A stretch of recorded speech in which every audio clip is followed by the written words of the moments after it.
Hello everyone, একঘেয়ে chicken খেতে খেতে বোর হয়ে গেছেন? তাহলে এটা ট্রাই করুন, কলিজা কারি।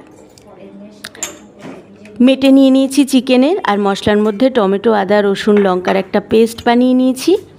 এবার এটাকে 10 মিনিট ম্যারিনেট করব। পরিষ্কার করে ধুয়ে নিতে হবে মেটেটাকে 2-3 বার, একদম রক্তটা যাতে বেরিয়ে যায়।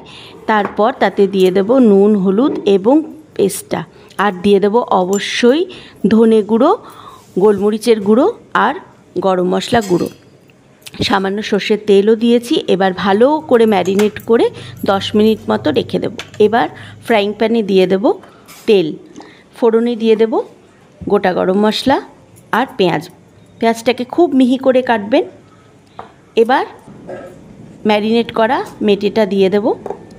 পেঁয়াজ ভাজা ভাজা হয়ে গেলেই এটাকে দিয়ে দেব, দিয়ে তার মধ্যে সামান্য টমেটো সস দিয়ে দিয়েছি, লঙ্কার গুঁড়ো দিয়ে দিয়েছি এবং খুব ভালো করে কষিয়ে মশলা ধোয়া জলটা দিয়ে ধনেপাতা কুচি আর গরম মশলা গুঁড়ো দিয়ে রুটি দিয়ে সার্ভ করুন। দুর্দান্ত লাগে খেতে। আজ আসি।